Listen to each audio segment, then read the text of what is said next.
Vous savez, au cours de cette semaine, le Sénat au complet s'est réuni donc en session de droit. Et vous savez, selon les dispositions constitutionnelles, cette étape est l'une des dernières étapes fondamentales pour que le Togo puisse basculer donc dans le régime parlementaire, donc sous la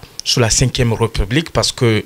au cours de l'année écoulée, notre pays a connu une réforme majeure, donc qui consistait donc à basculer d'un régime présidentiel en régime parlementaire. Et donc le Sénat, qui constitue la seconde chambre donc de notre Parlement,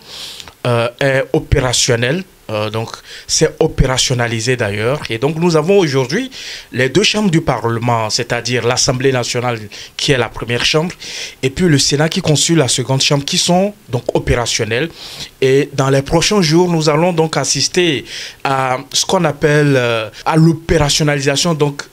des institutions fondamentales donc de la Cinquième République, notamment la désignation donc du président du Conseil des ministres, qui fait office donc dans le régime parlementaire de Premier ministre, et puis de l'élection donc du président de la République, qui dans un régime parlementaire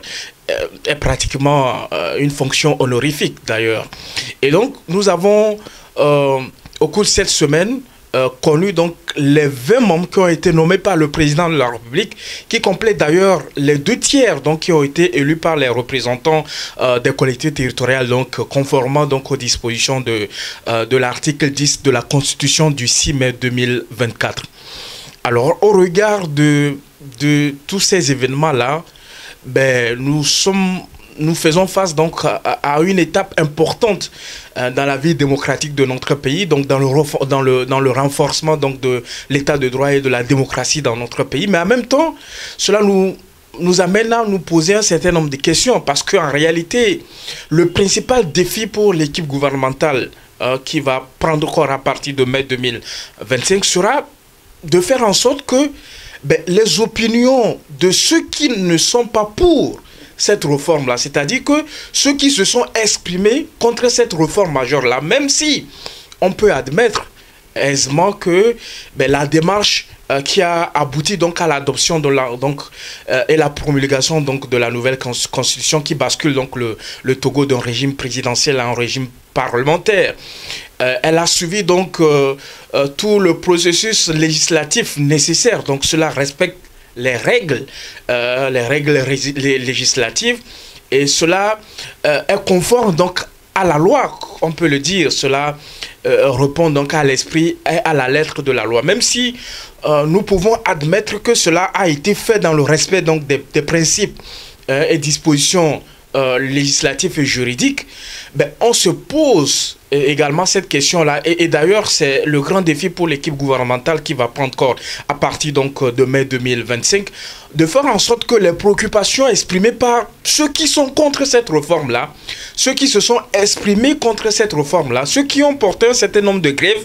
ceux qui n'étaient pas pour, que ce soit au sein donc de la population de façon globale, mais au sein de la classe politique nationale, notamment un certain nombre de formations politiques de l'opposition, un certain nombre d'organisations de la société civile. Je pense que le défi majeur, c'est de faire en sorte que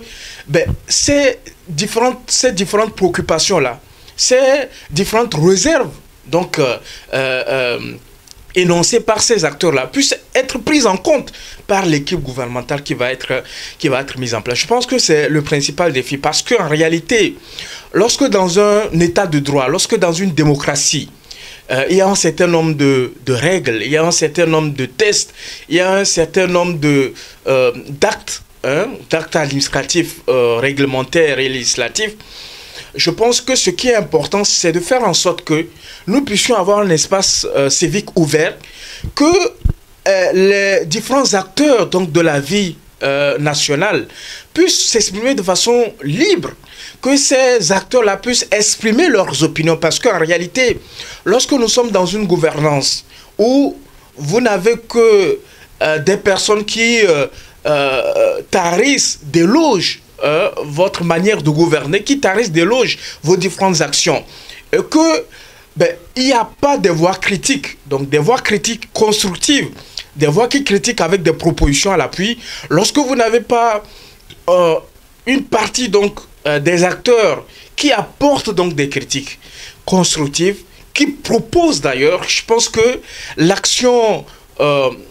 d'État, l'action gouvernementale ne sera pas efficace. Ce qui, en réalité, exige à ce que l'espace civique soit ouvert et que l'État puisse garantir à ces acteurs-là, que ce soit les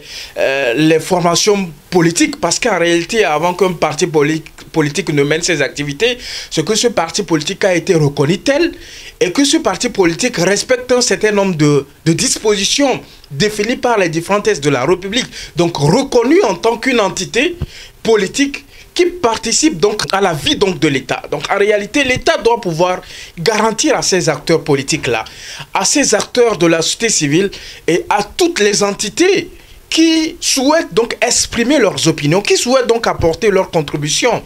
donc à la gouvernance de l'État, de pouvoir exprimer librement, peut-être à travers des manifestations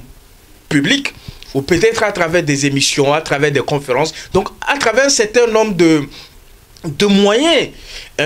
que l'État doit pouvoir garantir, parce que en réalité aujourd'hui nous avons le principe de la liberté de réunion et de manifestation qui est un principe constitutionnel garanti par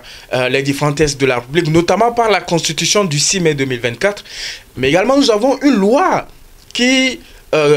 organise donc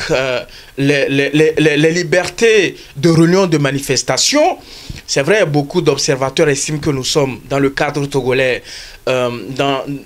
nous sommes dans un régime de déclaration, mais également dans un régime d'autorisation.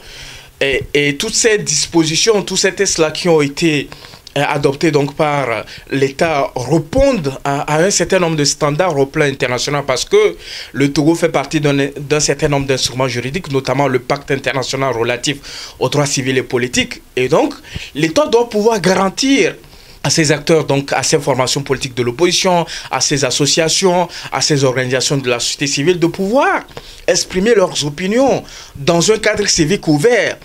et de pouvoir participer donc à la construction de l'état de droit et à la démocratie. Je pense que le fait de restreindre ou le fait de systématiquement interdire ou réprimer les différentes manifestations publiques ou les différentes rencontres organisées par ces acteurs, je pense que cela n'apporte pas une valeur ajoutée. Je pense que cela ne permet pas donc à la gouvernance actuelle non seulement d'apporter un certain nombre d'améliorations dans ce qui est fait déjà et que nous trouvions salutaire, parce qu'en réalité, il faut être honnête de reconnaître que un certain nombre d'actions qui sont faites par les gouvernants sont des actions salutaires, sont des actions qui contribuent à améliorer les conditions de vie des populations, qui améliorent le vécu quotidien des uns et des autres. Donc, en réalité, l'État doit pouvoir permettre à ce qu'il y ait une pluralité d'opinions, que les gens puissent s'exprimer librement, que les gens puissent manifester, du moins dans le respect donc des lois et règlements, et que l'État doit être ce garant-là. Parce qu'en réalité, quand l'espace public est restreint, quand l'espace public est fermé, je pense que cela n'apporte pas véritablement une valeur ajoutée à ce qui se fait. Je pense que cela ne permet pas donc aux gouvernants de pouvoir améliorer ce qui est en train d'être fait. Je pense que cela ne permet pas donc aux gouvernants de pouvoir recenser les manquements, de pouvoir recenser les